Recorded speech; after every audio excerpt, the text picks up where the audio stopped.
What's up, everybody? Shawn here with another Live to Roll Live. We're going to be talking transfers today, hanging out. Tom's on the road there. We got our friend Jim here. Let's just get some quick intros in and then we'll talk some transfers. You guys know me. I'm Shawn, C5, C6 quad from a snowboarding accident 18 years ago. And I'm like definitely the noob here today. So go for it, Tom. Yeah. What's up, everybody? Apologies for the windy audio or the not so great audio quality. I'm coming at you guys from a little business park in downtown LA. Had some stuff to take care of and couldn't get back home in time, so we're doing it live, baby. You know, this is it. But for anybody that doesn't know me, I'm Tom Conaway, C5, C6 quad for 24 years. And I'll toss it over to our guest today, Jim. Thank you for joining us, man. Yeah, I'm Jim Weber. I'm out here in San Diego, sunny San Diego. I just celebrated 37 years as a C6 quad and from a car accident, and it's sort of a blessing to still be around all these years. You know, every day above ground is a good day, as they say. You know what I mean? Yes, sir, man. Yes. Yeah, 37 years is no joke. That's a lot of quad experience. Yep.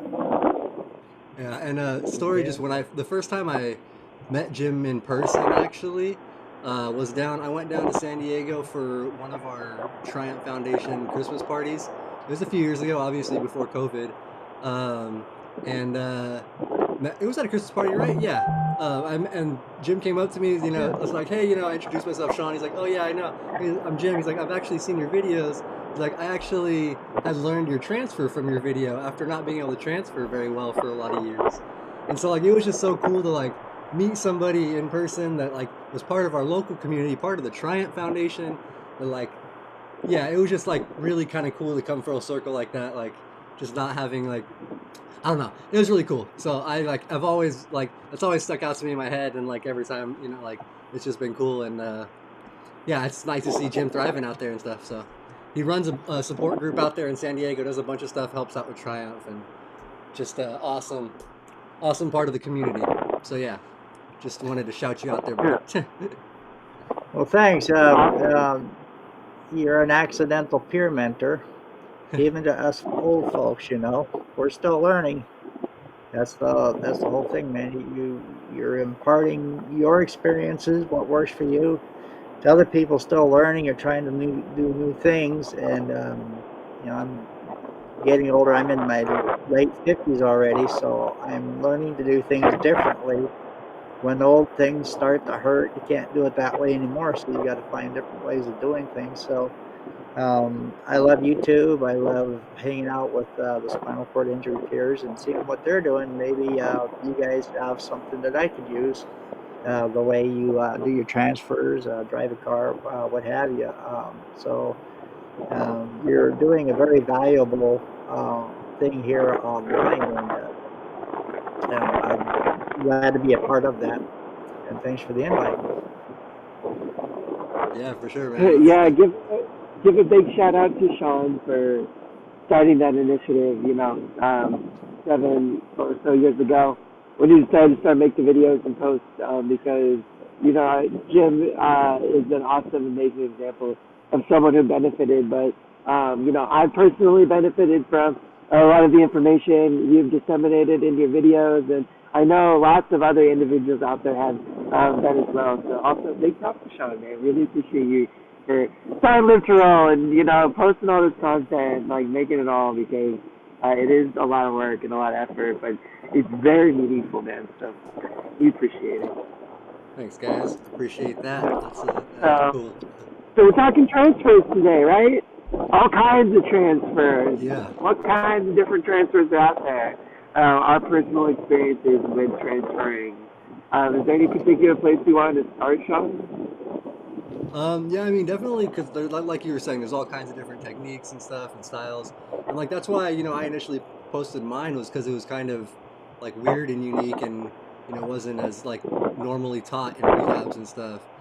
So that's the thing is like you just have to look out there, and that's why being part of the community I think helps so much, is because it's also like I learned it from rugby basically from meeting Mike DeYoung and other things, and and then learned so many things through that kind of stuff. So I just, yeah, I don't know, just all the different styles and techniques and stuff out there.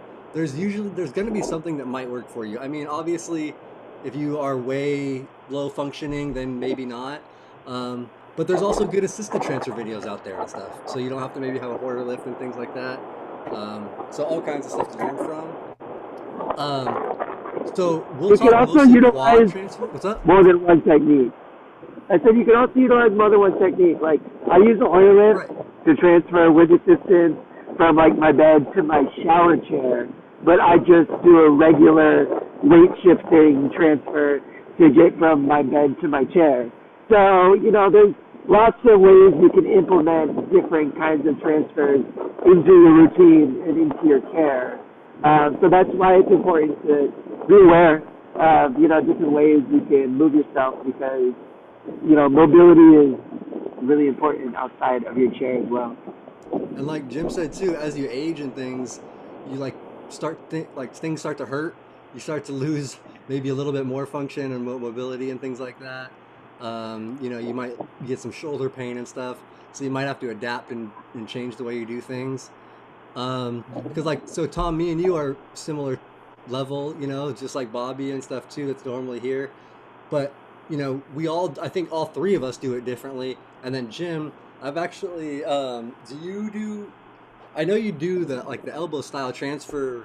Do you do that all the Yeah. time, or do you do that just occasionally? Do you mix it up also, or how? What's your Well, when transferability? I when I transfer into bed, I use a slide board using my elbows. Okay. Um, when I'm trying to transfer into my chair, I'm actually using the slide board about half the time. Sometimes, if I'm wearing the right shorts, like the nylon shorts, I can slide just fine. I don't get stuck on the materials. So it's a much quicker transfer, um, and the transfer into the chair is always a little different than getting into bed. Bed's a little harder. So I use my elbows all the time, either way. Um, but to get into my chair, I put my head down on the bed, lift my butt up, and slide over the traditional way, but putting my head all the way down and getting my heavy butt off the bed, if you will, and make the slide that way. And either with a slide board or not, it still works best that way. I've tried to put my head between my knees, but every time I do, I feel like I'm going to go down on my head. I don't like that I've either, done to that a be time or two, yeah. Yeah, when I get my head too far down between my knees, like I just don't feel very stable. Yeah, I Yeah. don't I don't know. I just feel like I don't know what it is, but Yeah, and there's nobody here to pick me up, so you got to and be as that's the safe as scary you thing. Yeah, can. when you're living on your own, that's for sure. And yeah, there's That's the risk. That's the risk some of us take. Like that's my situation too. A yeah, lot of the time is when I make a regular transfer every day, usually multiple times a day. Like I'll do it alone where there's nobody around. So we've talked about this before, and I think it's worth mentioning now. Having some way of communicating to somebody could be beneficial. These days, usually it's smart technology. Like my iPhone, I can just tell Siri to call someone if I need to, or tell her to call, emergency services if like that's the severity of the situation, and I can just talk to right. my phone. I don't need to push any buttons, be like holding it or anything, which is really cool and like provides me some security just in the event the 1 in a million chance I did slip and fall, have the bad spasm at the wrong time or something like that. But smartwatches, Alexas, whatever the other devices are called, there's lots of really cheap options that Yeah. provide that, and something to consider if you're working towards independence and making transfers without caregivers around. So Jim, do you I have agree. stuff like that set up at your house? Do you have like a smart like Amazon, whatever, or Google, anything you can talk to, smart devices? I have two Alexas in one room, Okay, and so I yeah, use them frequently for that. Sometimes I'll get in bed and forget to plug my chair in, so I'll call someone from across the house. They'll come in, and or if I end up on the floor for whatever reason, and Alexa's perfect for that. They're connected to your phone, to your contacts, and you don't have to unlock your phone for that. That's the that's thing. cool. My big issue with Samsung phones. I've always, been in the Android ecosystem. But if you want to call anybody, you always have to unlock the phone. But emergency services, you don't. But if you just want to call your brother, come over. Hey, I need your help. Um, Alexa is perfect for that. Then the smartwatches. I don't own one, obviously. I had one for my smart drive, but I don't think it works well for that. But No. I had an occasion a few years ago. I fell out of my chair going uphill. The chair shut down on me, and I launched forward onto the pavement. And so I was laying there, and my phone flew about 20 feet away. Couldn't reach it, and I don't know if they had voice activation on it yet, where you can, hey Google, call, and oh, shut up. But I couldn't do anything about it. But within like 5 seconds of hitting the ground, here comes the fire chief. He was standing around the corner behind the office building watching the fire, and that's what I went up there to watch. But they picked me up, cleaned me up. My ego was bruised a little bit, but then I learned a valuable lesson. You need to have something that you can communicate with if your phone ends up out of reach or something. And the smart watches, if you have an Apple um, ecosystem, that would be perfect for that. And then, of course, at home, that's what I started doing the Amazon Alexa devices. The other thing that you mentioned just a moment ago is clothing. Clothing can be a really important factor. Yeah, Is it very like, the first thing considered?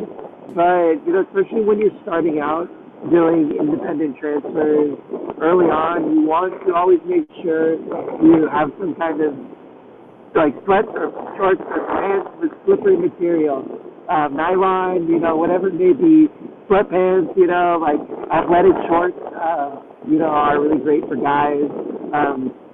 Stuff for ladies I can't really recommend. But, I'm sure, you guys know what's out there that might be, friction less material or less friction, than like jeans or cargo pants or, something like that. right.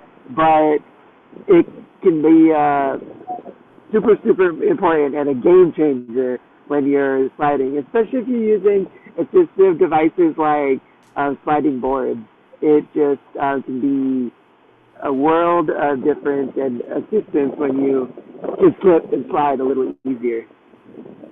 Yeah, see, I think that helps a lot. So one of the things I was gonna note for driving, like in your car, I don't know, Jim, what you have, um, but for me, like I would never be able to have my driver's seat anything but like a leather material Yeah. because of the friction. Like on a fabric, a cloth seat, I stick so bad. Like I have so much trouble trying to get my butt to Yeah. slide and move and stuff. Like no matter what material I'm wearing, like it just always grabs in bunches. That's one thing for cars I've noticed. Like so that's why I will always like literally in my car, the only seat that's leather is the driver's seat. The passenger seat, the Hmm. back seat, they're all cloth. Like I didn't pay to have those done.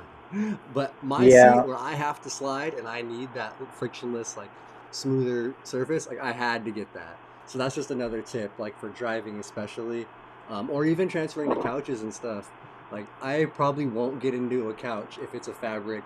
Like if I'm somewhere hanging out, like depending on how bad like I need to get out of my chair or anything, like I'm probably not going to do the transfer a if it's a material that's going to be really like tough to slide on for me.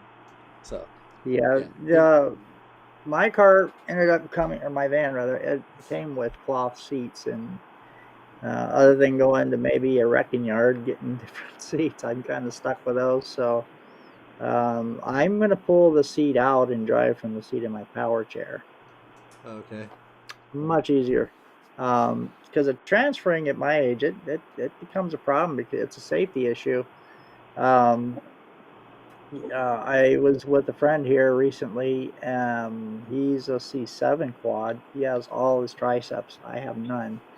But I watched him transfer from his chair to the car seat and back 3 times in one day. And the third time, he was so weak and fatigued that he actually fell between the seat and his manual chair. And we were close to his house, so he had to have his wife come and extract him out of the van and put him in the seat. So those are the dangers of doing the transfers. And at my age, I figured, well, I better just drive from the seat of my power chair and avoid those risks. I would also like to point out that a power chair can be incredibly assistive in transferring, especially for a higher level quad as well. Meaning, like, you can use certain features, including like the extra stability of a power chair, Yeah. like the weight and stability to your advantage as an anchor or as just something solid to push against. But also nowadays, if you get a power chair, it very often will come with a tilt and elevator function as well. Now the elevator function, it isn't always like guaranteed you can get it, but if you can, very, very heavily advised because it just gives me some advantage with gravity. Like I can elevate above the like my bed, like the surface I transfer to most, and transfer down into it. Just by a couple inches, but that transferring down into it, kind of getting gravity to help with like moving my body, it really, really does make it a lot easier. And then I can just de-elevate it and then have the same assistance getting back into my chair, on the way back. So having the power chair versus a manual chair, I personally couldn't transfer from a manual chair independently. Shawn, super quad over here, is different. I know Bobby and some other guys, Andrew, the list goes on. I think the power chair can give some advantage to certain individuals depending on, your disability and how it affects you and your level of injury and all the bits and pieces. I can totally relate with that. I do have a power chair with the tilt and the elevator feature, and I definitely use both of them during my transfer. And as you described it, I raised the chair above the level of the bed to make gravity work for me. And the same is true getting into my chair in the morning, the same thing. And it really does help. And if you don't have a chair that elevates. If you're if you have one of those hospital style beds, you can get one that raises up and down the whole thing. You can use that to do that same thing. And in fact, when I do my transfer into my chair, I elevate the foot of the bed so I have something to push off of to help assist me in my transfers. Nice. My bed now actually like elevates, like it goes up and down the whole frame, like a certain number of inches. So that can also be helpful too. Being able to adjust that, if for some reason I can't adjust my chair. So something to consider for individuals that might have access to that kind of bed, but maybe not that kind of chair. And for a long time before I had the bed, the way that I got into an appropriate height for me was I had my dad chalk it up on some blocks, and that gave me, Right. an extra 12 inches to get it high enough for me to be transferable because I just didn't have a tall enough frame. So you just got to get creative with your accessibility sometimes too, and Yeah. curate the environment that works for you. I mean, really, it might take a handyman or so a friend, someone with some brawn and some know-how, but very often, you can set up your environment to be a little bit more quad friendly, for lack of a better word. Yeah. And I think even for pairs and stuff, like I think a lot, especially like probably younger, strong, pairs that are maybe still fresher into their thing. Like I know a lot of them lift like crazy, and like stress their shoulders out pretty bad. But I know a lot of older paras that have now had shoulder surgeries and quads, that have just blown their shoulders out and stuff from overuse and work. So that's another thing to think about, is longevity and maintaining, Yeah. your health and stuff. So don't overdo stuff and make things easier for you. Like, even if you think like, whatever, I can do it, like, just because you can do it, you might not want to do that all the time. You might want to make things a little easier on yourself. Right, and that's Yeah, why I modified my transfers because last year I was doing a lot of torquing in my shoulder, just trying to turn in bed to do dressing, and then my transfers, and I had to like stop what I was doing and get 4 months worth of PT to get the inflammation out of my shoulder and learn new techniques to do the transfers. So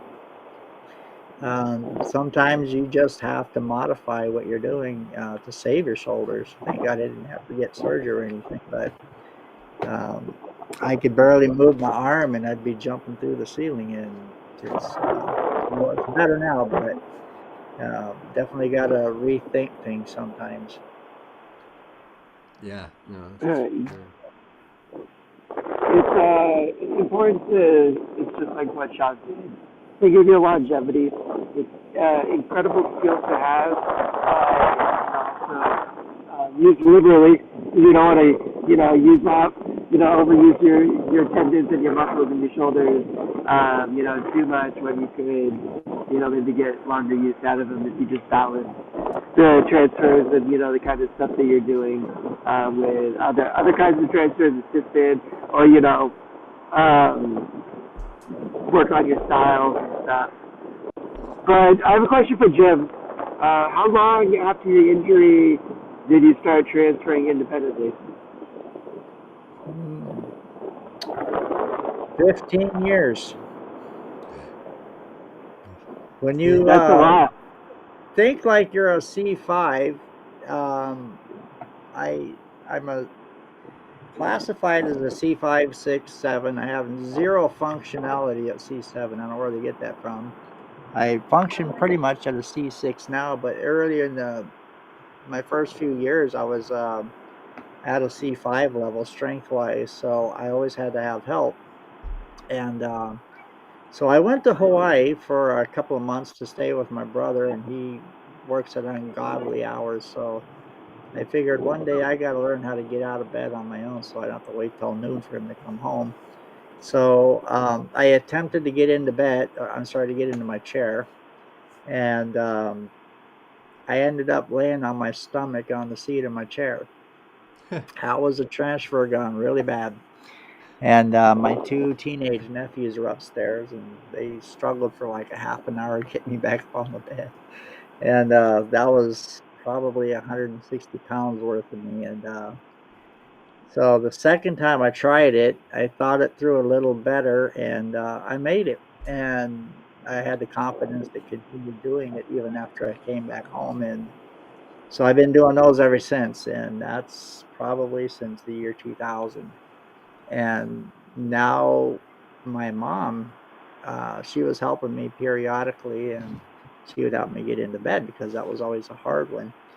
But she got sick one day, and I was like, I need to figure this stuff out because she ain't gonna be around forever. So I've already gotten the transfer into my chair down. This has got to be a lot easier just thinking it through, and it was pretty easy. And that's been about 18, 17, 18 years, and uh, it's getting a little easier every single time I do it. And believe it or not, it's actually easier for me to transfer in and out of a manual chair. For what it's worth, it actually is. I have a Uh, video on YouTube, and I sat there and looked at it one day and said, I should be sitting in my manual chair all the time. But I live up here on top of a mountain, and to go outside, it's all downhill. Yeah. And you can't push manual chairs uphill, and my smart drive probably would burn out trying to get up first 20 feet. So I'm in my manual chair or a power chair almost permanently. And can you transfer from the power chair though, or not? Just not as well, or can you not Uh, really? I can, and Okay. it's a little bit harder. It's hard on the elbows for sure. I've got a constant elbow band-aid on my elbow, so Oh no. it's like thick See, calluses. my And my at one time, calluses and my cuts too. I deal with the yep, same stuff yep, I constantly. had to have my elbow resectioned about 2010. I got an infection in one of the calluses, and it went all the way into the bursa sac. They had to clean that out, take off a little bit of the tip bone. So I got a sharp elbow over here, and this one is dull and round as heck. It's, you know, the Oh man. scars, man. At least our scars show that we showed up for the battle and won a few of these. We survived. We survived it. We We don't always survived it. win, but as long as we survive, that's all that matters. I have a funny story. When I first came down to visit, like the college that I was going to attend in Southern California, my mom and I came down to visit, and we got a hotel a couple miles away. And my mom had thrown her back out like the day before. She has this bad disc that likes to slip sometimes. And she had thrown her back out just like a day before we were supposed to go on this trip. And, it just decided to still go for it. God bless her. She's an angel. But so we went, we persisted, and I was fine getting into the bed, but I needed help getting into my chair from the hotel bed. I just couldn't do that transfer at that time. And her back just said, nope. And we went down, hotel floor. I was like Um, stuck laying down on the hotel floor. And we're like, oh my God, what are we going to do? So we got some pants on me, and there was construction happening at the hotel at the time. So my mom went downstairs and asked a couple of the construction workers if they could come help pick me up.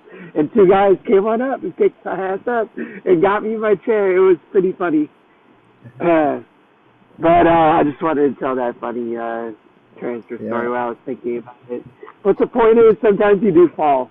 I yeah, really appreciate Jim's like story and experience about getting into it later into the game. Some people, I hope everyone, if you are new to your injury, get started working on your transfers now. It takes some time. It takes years to get really good and proficient at transferring. So the earlier you can get started, the better, if you're able. I really suggest push yourself to try to do that. But also, if you aren't new to the game, it's never too late to learn how to transfer and to start figuring it out. And Jim waited yeah, 15 years. I didn't make my first independent transfer until 16 years after my injury. So very similar. And, my motivation was I wanted to move out and live independently. I had the luxury of living at home, and my mom and dad or brother or sister could always help me transfer because someone was always around, and I just never pushed myself to do that. But it's something I took the initiative too, and it took me a while to master and to get good at.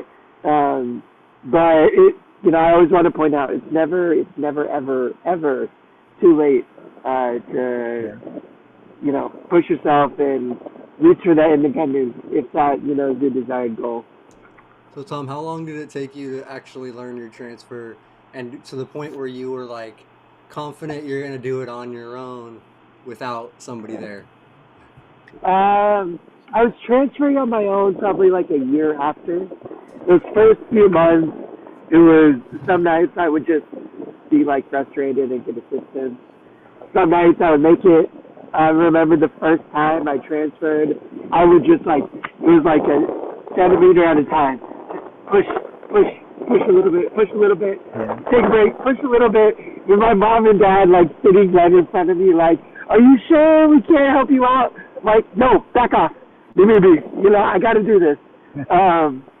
Just catch me if I fall. So it was a lot of that. It was, the first few months were tough. The first time I did it though, like fully independent. I was like, I could do this. It started to get easier every time. It took me an hour the first time. It took me 45 minutes the second time. And, like, it just started to get slowly easier. And part of that was also building the muscle, getting stronger. Like, you're gonna, if you keep on pushing yourself, if you keep on doing it, if you can do it once successfully, that means you can develop the muscles to do it more efficiently. And, that is the part that takes time. And so I would say it was probably a year until I was like comfortable doing it without anybody around. And then I think I moved out like that second year later, and within like 2 or 3 years, I was really comfortable. I was like, no nighttime caregiver. I got this. I'm just gonna do my bedtime transfers on my own. I'm not gonna worry about having somebody around. But that was like kind of one of the contingencies of moving out that me and my parents kind of figured out was, okay, for the first 6 months, the first year, and it was kind of meant to be indefinite, I was going to have a caregiver with me in the evening to supervise my transfer. Not to assist, but to just be there in case I fell. But that quickly went away when I wanted to be out with my friends past 9 o'clock, and I couldn't be home for the caregiver or something. So I was like, all right, I'm gonna rock this on my own, and I've been doing it for 10 years now. 9 years. That's good. Nice, man. So yeah, Jim, was it? I know you said your first couple times you ended up on your stomach and then you made it. How long until you eventually were confident on your own, like doing it, where you were like, yeah, I can do this, no problem, like when I need to? I figured after like a week, I got a pretty decent technique down, and I never had a spotter even after the first time. I just sort of redid it. Um, Back in 2000, I think YouTube was in its infancy, so there wasn't a whole lot to go from. So I just sort of figured things out a little bit, and uh, kind of recalling back on what I was doing in rehab back in 1985. But in '85, I was in a halo for 6 months, and it sort of limited my ability to do transfers while I was in rehab. So I never really got it down, but I remembered some of the motions, and um, I just tried one thing and it worked the second, third, fourth time. So, and it got a little faster each time. It would start out like being a half hour long, and now I can do all my transfers in 5 minutes or less. Nice. Yeah, and that's even the same with me too. So like I pretty much, I tried initially learning the standard style transfer. I was trying to scoot my butt forward, my head down in my lap, trying just to scoot and stuff. And then I did eventually learn from my buddy Mike that other style transfer. So I started working on kind of both at the same time. And for me, I actually explained it in one of my, I did like a PT assisted transfer video just recently with a PT friend of mine, and she showed how to assisted ones. And I basically, like the way she did was doing assisted, like I would actually just have my brother come behind me. So I would push, and then like if once I stopped pushing, I would do like a power assist, like my wheels. I would push what I could, and then once I couldn't, I'd get a little boost. Same thing. And then with the lift, I did the same thing. Like I would push with everything I could to try to lift. Even with my, like when I was doing the elbow transfer, like I couldn't actually get much lift at first, but I could like kind of feel my butt, like the weight get off of it a little bit. And my brother would basically do the rest of it for me. And then eventually, like literally, I just kept pushing as hard as I could, pushing as hard as I could, pushing as hard as I could. I think it was like 3-4 months into that. One of the transfers I did, my brother was like, yo, I didn't even touch your butt. Like, because he just was like, he was behind me. So I couldn't really tell how much he was helping each time. So every time he was lessening, like the assist he was giving was less. And then eventually I literally just did it without even knowing, like I had just done it by myself, like without his assistance. So it's just kind of one of those like whoa moments. And then like after that, I was like, all right, yeah, don't touch me, don't touch me, like, and I just kept trying it. And same thing, it took me a half hour the first few times, and then now it's a few minutes. So it just takes time and that work. So Yeah, And getting your muscle strength up in your shoulders, because almost all of what we do is in our shoulders. So having a right, good rickshaw at the gym or something like that, or just repetition, repetition, repetition. heck yeah, yeah. yeah, And I and make think sure to that's do your part of ADL. our. Go ahead. Yeah, I was gonna say repetition. Make sure to do your ADLs. Like I'm telling you, like if you, I mean, even if you fail and need help halfway through, and just get a little bit further the next time, if you just keep on repeating, Yeah. you will get there. It's just a matter of time. I always tried to scoot to the front of my chair, but my feet are so short. I could never touch the floor that they suggest, so you can pivot off your foot. And almost ended up sliding out of my chair one time doing it. So I'm not doing this anymore. So I just tuck the slide board under my leg as far as I can and stick the elbow out and start pulling myself over towards the bed with my butt to follow. And So that's how you're using like I'm a able to do it. combo slide board and then dragging with your elbow, kind of. Yeah, exactly, exactly. Okay. Yeah, that's cool. Uh, They call me Dragon Ass for some reason or another. uh, oh man. I would say that like it's one of those things. it it's a really valuable skill to have in your back pocket, even if you don't do it every day or all the time I as agree. well. Yeah. So, like it's just there are instances in life where family members aren't going to be around, caregivers aren't going to be around, and if you have the physical ability to, even if it's something you don't do all the time, having that freedom can be a real game changer, and just provide some security, in your independence for those instances where it's like, hey, I got to do this. Like, at least I know I got the skills in my back pocket. Um, you Yeah. know, And that's what. So I 100% agree, dude. And like, that's where in the beginning of my injury, I developed a lot of skills, like just forcing myself to do things, even if they took me hours to get the task done, just because I wanted to mentally know that I could do that if I needed to in another emergency situation.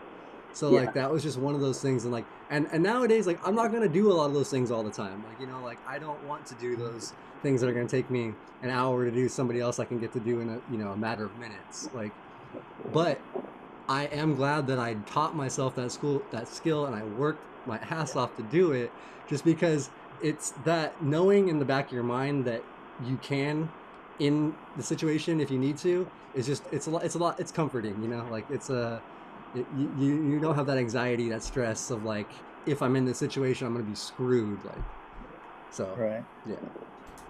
I think one of the everybody. valuable things for learning how to do your own transfers is so you can manage your own schedule Yep. and not have to rely on a caregiver being available, present, or what have you, um, and getting out in an emergency situation. I mean, you can't always, especially if you live alone, relying on someone to come and get you out and you up and gone. And caregivers that are a premium right now.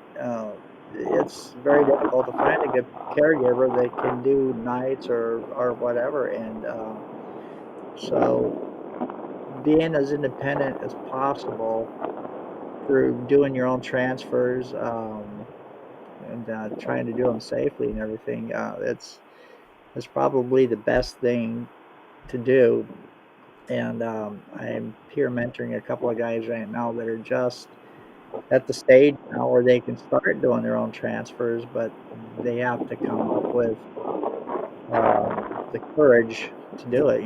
It's always Yeah. a safety thing, and that was always a fear for me, was doing these transfers, falling on the ground, and then there's nobody around to pick me up, or I'm getting hurt and stuff. And worried about getting stuck between my bed and my chair. And I mean, that's happened a couple times, and I managed to make it through there. But And yeah, and that's and why we use the transfer boards, because I tried to do them for a few years without it, and I used to get my legs stuck between the bed and the chair. It's like, do I turn the chair on? Do I move it? Do I fall all the way to the ground and get stuck there? And so that's so trying to change techniques, finding something that's safe and works for you too. that's another thing too. I'll mention if something starts to go bad in a transfer, because it will in the beginning, especially when you're, like, I mean, even when you're good, even now, I'll get a rogue spasm, something, Yeah. something will just happen. Random things will happen. The important thing is for me, especially, like, not to panic and like freak out and try to reach for something. Like, I have to think, like, okay, I have to look at my surroundings. What can I grab? What can I hold? What can I brace myself on? Is the chair gonna slide? Is it gonna stay? Because if I start freaking out and moving, I'm gonna start spasming even more. My body's gonna go nuts. It's just gonna end up bad. So for me, staying calm, figuring out the best solution, that is like so key. Like Tom's laughing. It's like I think you agree. He's been through that, obviously. I Yeah, know I have. I I've had some scary moments, for sure, which I don't know, like, it is what it is, like, I train my body to just kind of like reflex react.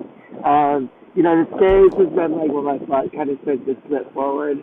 Like, I'm the opposite of Jim. Like, I try to stay as far back in my seat as possible because the closer I am to the front, like, my legs will kick out, and I'm kind of afraid I might slip down out of my chair. Thankfully, that's never happened. I've had some pretty close calls. But the point that I wanted to get to, and unfortunately I have to leave to go catch my ride here in just like a minute. But everybody's motivation has to come from inside, and it's different for everybody. It might be necessity for some individuals, and like they have to live it, just to take care of themselves. My motivation was I wanted to live independently, and it was one of the necessary skills required for me to make that happen. And so, just like learning something new. And it can be really daunting, but there's tons and tons of resources available now. I would say definitely speak to a physical therapist or a rehab specialist to recommend some equipment and some assistive devices. There's lots of different kinds of sliding boards and different tools that can be very assistive depending on your level of disability. And I would say watch some YouTube videos. There's a ton of great ones right here on this very channel. You can watch Shawn, myself, Brianna, do all the different kinds of transfers. We're talking about from a chair to a bed, from a bed to a chair, from a chair to a car, anything assisted, anything and everything in between. So go give those videos a watch and a like, and like this video too if you haven't yet. Yeah, and you can. But hey, Shawn, I'm gonna let you and Jim finish it up. Jim, thank you for being on here, man. Appreciate you being our guest today and sharing your awesome information and knowledge, dude. Absolutely. Good to see you again, Tom, and I enjoyed your stories and your experiences. And let's see how well we age with all these different transfers and see which one. You see all Yeah, these videos on here. I think Tom's or other Sean's probably got one of the best transfers for a high level quad. And I learned a bit from it. I've modified since then, and yeah, I still use a portion of it, but it's very, very good videos. well, awesome. I really appreciate it, and it's also thanks to Yeah. Sean's good production value out here. But yeah, I appreciate you guys. I gotta head out. Thanks for everyone in the chat joining the show, and I'll be watching in the YouTube while you All guys right. wrap it up. Take Later. care, Cool. Peace Tom. out. Later, bro.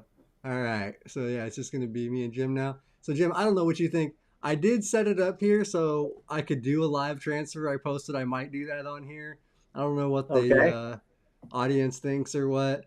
All right. Just keep it PG. Okay. No, well, it's just a transfer to the couch here. So, Okay. the only thing that might, if something goes wrong, you might end up hearing Yeah. some things. But I don't know. We can see. But anyways, yeah, like we were saying before, we can just the transfers are super important for your independence, man. It's just like Yeah. I guess my mom says to do it. Yeah, do it and do your skin checks because I've gotten a couple scrapes and stuff through my transfers that That is could have another, gotten pretty bad. yeah, that's And another very important one is to do your yeah, skin checks. So make sure, especially, so that's one of the things I like about my transfer is it doesn't drag quite as much. Um, because I'm super skinny and bony. Like I actually just saw a video of like my back and like so I am even skinnier than I realized. Like I know. I like said that guy's got to eat some hamburgers. What do seriously. you eat? When do you eat? But yeah, Uh, one of the things that never came up was when you're transferring into like a shower commode or what. How do you protect your skin? Because when you're bare butt going into it, 'cause there's always that skin shear thing to go on, and you don't want to be having to be nursing sores and stuff like that.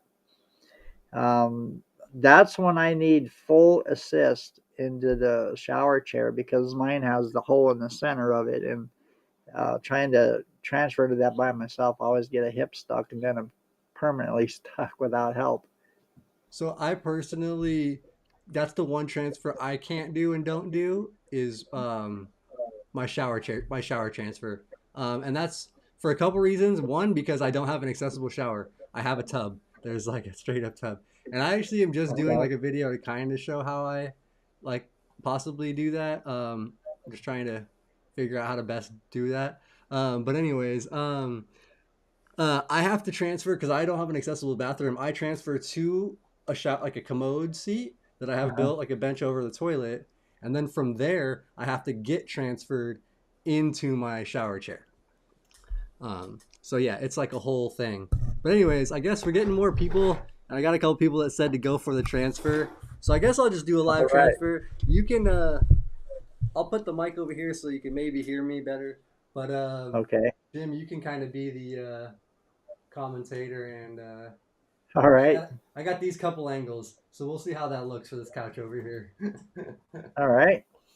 Yeah. Talk us to it. What's your thought process as you're walking, or Okay, rather, you're going so through the yeah, motions here? I will go ahead. As I come up to the couch, I'm gonna go to this front one right here. So when I pull up, I'm always trying to pull up so that my caster and my push rim wheel are both touching the surface I'm transferring to. So that the front corner of my cushion is as close as possible to the surface I'm trying to transfer to.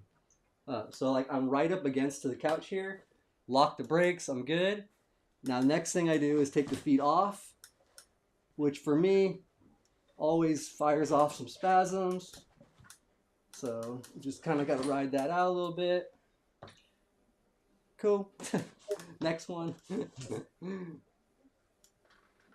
Alright. And that's just every time I take these things off the foot plate, I get reaction. Yeah, I see that. All right.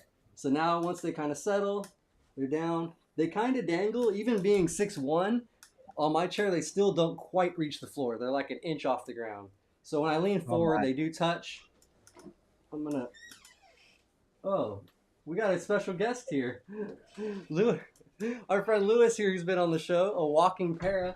He's about to watch. I'm doing a live transfer on the show. I come to watch Hello, this Lewis. live. I've been watching in my car. Oh, he's been watching. Awesome. So Luis has been on the show a few times with us, you guys, if you guys have seen him. All right. He's part of Triumph and a friend here. So Luis Oh, gets to great. watch live. You guys are all on the camera here. That's right. So I can try and catch you if need be, All right. but I'm not going to do it. So I All lean right. down into my elbow. Once I'm on the elbow, I'm going to lean it and scoot forward. I'm using momentum when I do that. So now again, I'm going to wait spasm settle, scoot to the edge. One more scoot. and I have to wait. Every time I'm pausing, I'm waiting for my spasms to kind of settle because my whole body starts to kick off. So now I lift, one more push to get a little over here more, and then now from here, I'm gonna hold myself with this arm and then reach across to unlock the brake. Fall forward a little bit, and then I can push this out and unlock this one. And I'll scoot back over, and I'm in the couch. And upright. And you're all the way And back. upright. And That's all the way great. back, yeah. Now that's the neat thing about being 6'1". You got all that leverage. Your legs reach the floor for the most part. So yes, I'm being only. tall is definitely a helpful factor on the It is. transfer. It is a plus. I'm only 5'7", so I'm like really short arms, short legs, and so some of these techniques don't always work just because of your reach or the length of your legs. So No, I've been told that by a few people actually. So I know, I do understand that. So like, yeah, if you are short and you have shorter limbs, it's probably going to be a little harder. For me, being long and skinny is beneficial. It helps me. yeah. All right, so I'll get out real quick, even though this is much more comfortable than my chair is. How tall did you say you were? I'm 6'1". I had no idea you were that tall. Yeah. All right.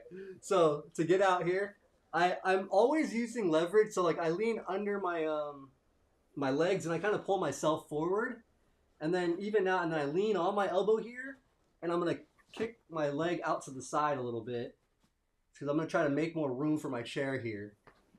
So then I'm gonna try to balance. I got my right arm for stability. I'm gonna slide this over. This is actually a little bit sketchy for me because I am leaning far and don't have a whole lot of stability here. But as long as I don't spasm, I'm good, and I can bring the chair in.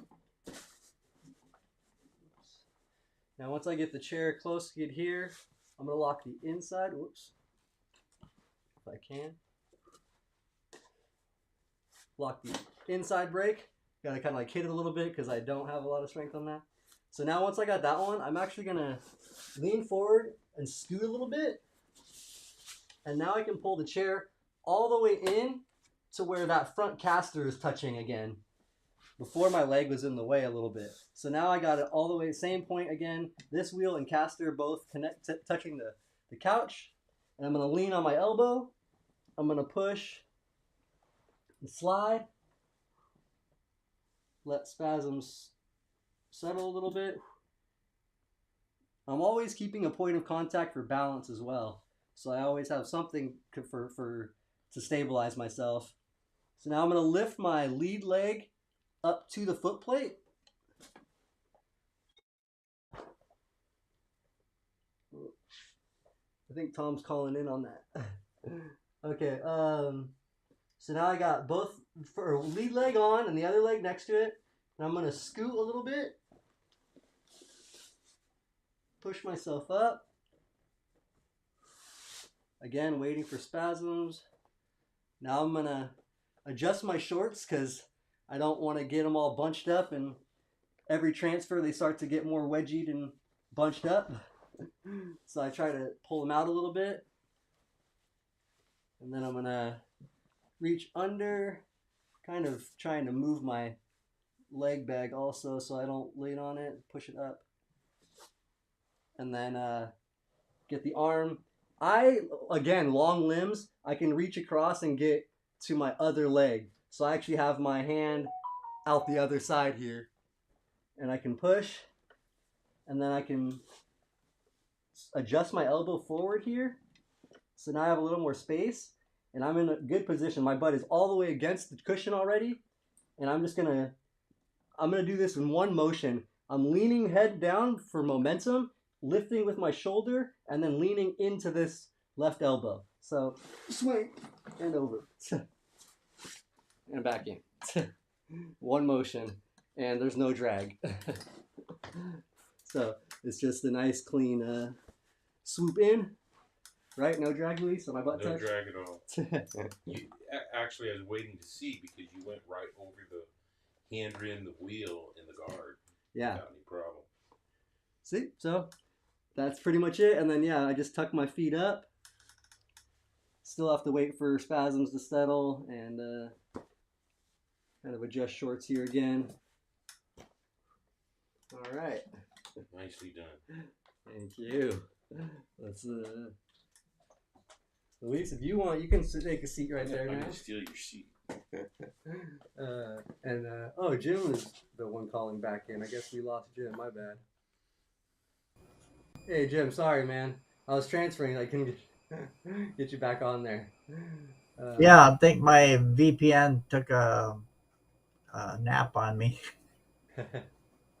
It's getting kind of dark in here. What's up? Oh, lost him again. That's all right.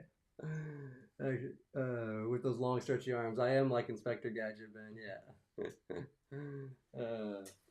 Oh, and Ben, thank you for the super chat. I just saw that too. Appreciate it.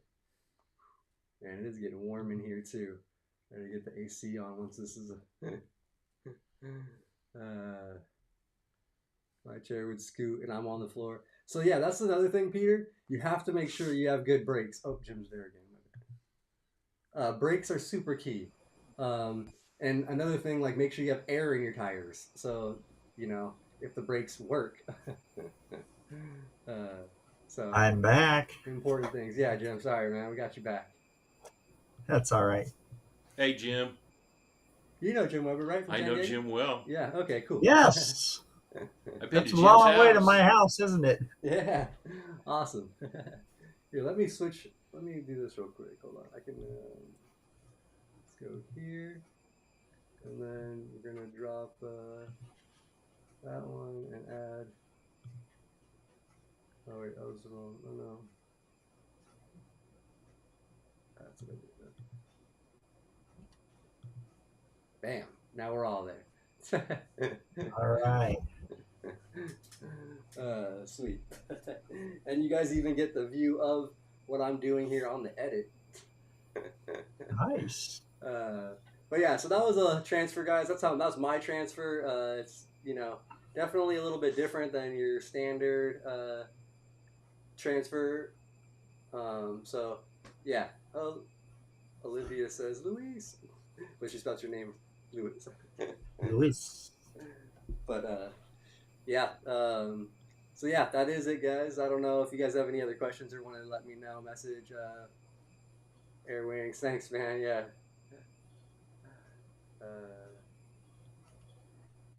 It has taken a lot of time to get strong and to get to build that up and to get as good as I have. It definitely didn't look that clean in the very beginning. I can tell you that. Yeah. No, but your transfers become the stuff of legend. Because we tell people all the time, like in the Triumph Foundation, you need to see how Shawn does his, so you can figure out your own.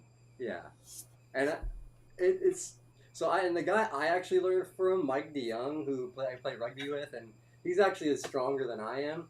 I have literally seen him use this transfer to get into a hotel bed that was probably a foot taller than his chair was.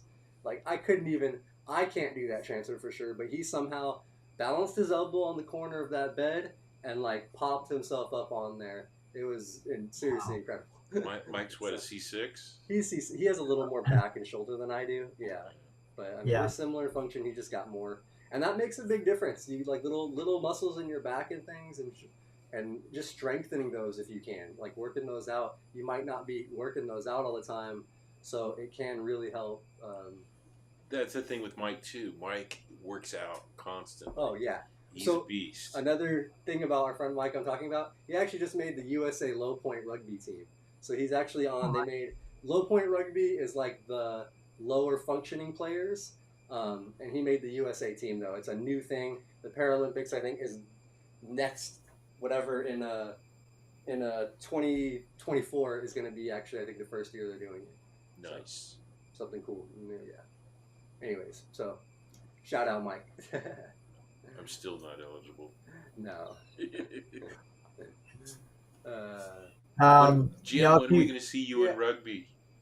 Hey Jim, are you coming out this weekend? I'm too old for that, man. That's what I got. You should have caught me 20 years ago.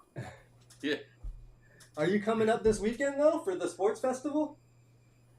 I have some commitments already. I'd love to get up there someday. All right. Well, actually did want to shout that out, anyways, too.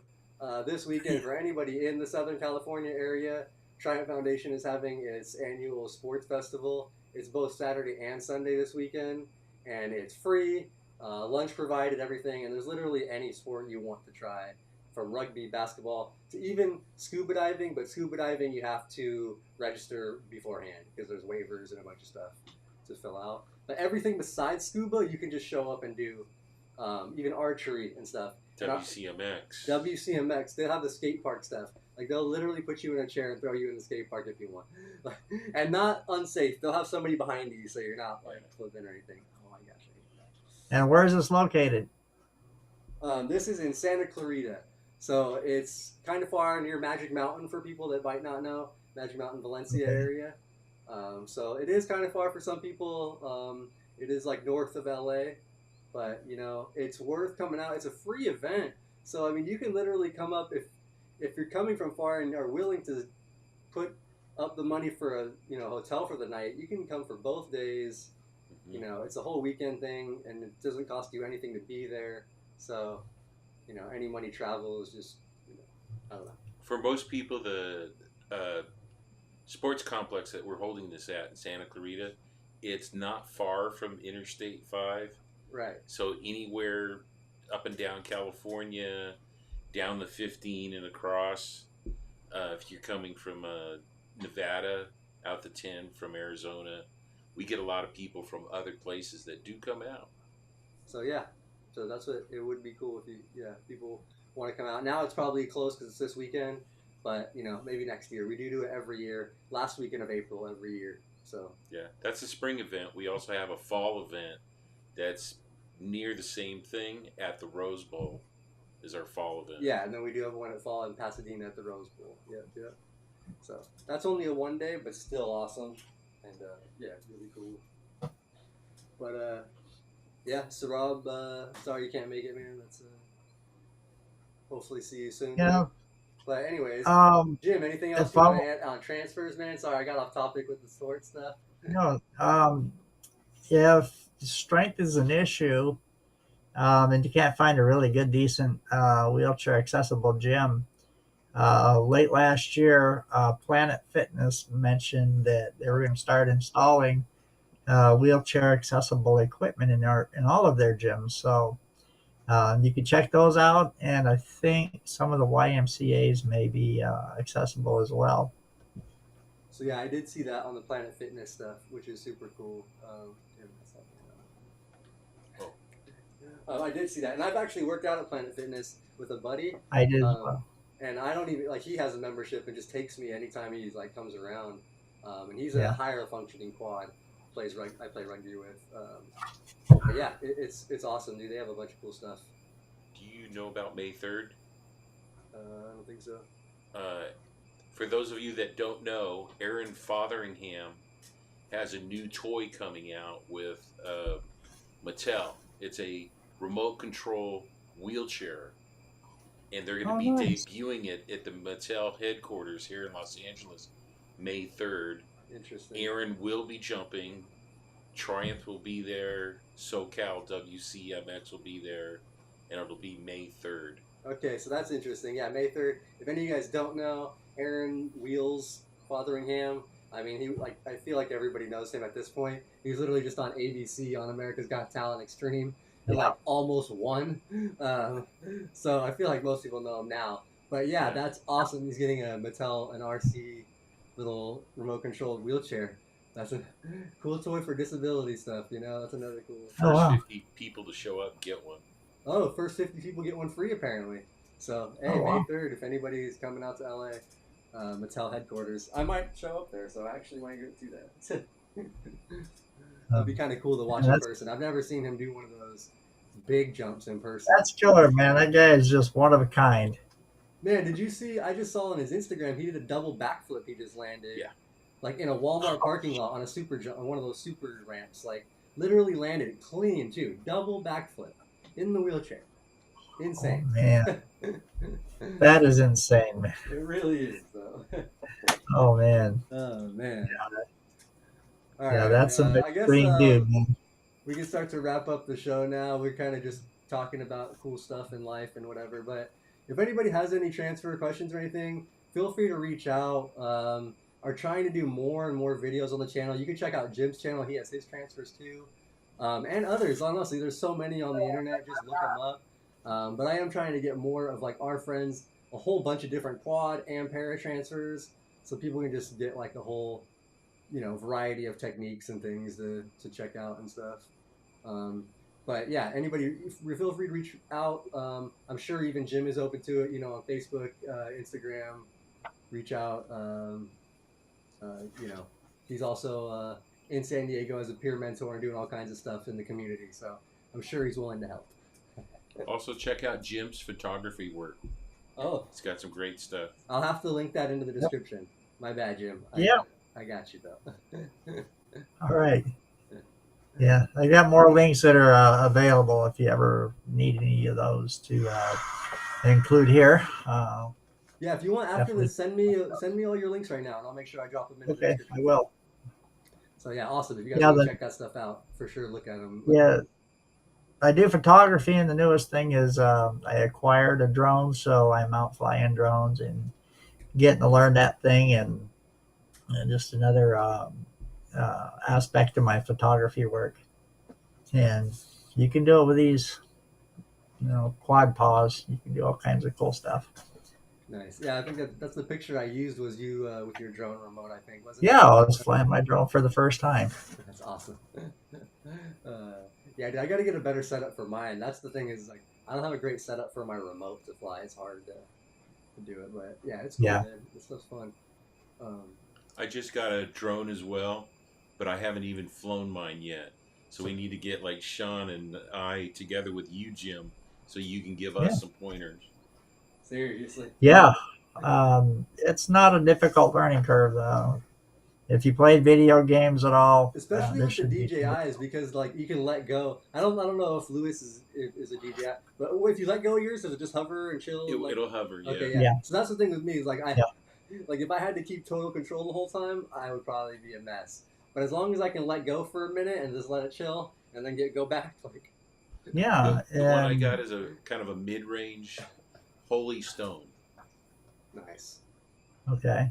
All right, Yeah, and the so DJIs, if you hit that return to home, it's almost effortless to bring it back and land itself. yeah, I know, and that's the other super cool feature too. Yeah, so awesome. They made it idiot proof, basically, Yeah, exactly. and quad proof. And quad. Yeah. All right, since we are kind of wrapping up, let me real quick because I forgot to do it at the beginning. Shout out our sponsors. So we want to thank Mobility Professionals, who is our main sponsor. They are a mobility company servicing Southern California. So if you need any type of mobility device, like wheelchairs, scooters, commode chairs, anything like that, they service all that, and you can get hooked up by them. They have great customer service. They'll get you switched over. And then their sister company is Urology Professionals. So if you need any catheter supplies, urology supplies, that's nationwide. So anywhere in the country, you can order from them. The information is in the description, and also make it super easy for you to switch over. You can just call. They have great customer service. Honestly, everybody that works there is amazing. Even the owner. They have a quad friend of ours that works there. So super cool company, super cool people. Hit them up, talk to them. They will get you set up. So yeah, just want to thank you guys again. And yeah, I guess that's gonna be it. We'll wrap it up next week. We'll be back for another week, another show on Tuesday. And actually, we have a special show. Brianna is not going to be doing her Thursday show this Thursday. She's going to be doing a live this coming Monday at 1 p.m. live with Chelsea Hill from the Rolettes. So if you guys want to check that out, we'll be live with Chelsea 1 o'clock Monday. Different time because we had to fit her schedule. She's a busy lady. So just come on, check that out. One day we'll be live with the Rolettes in Chelsea. So yeah, see you guys then, and lift the roll. See you guys next week.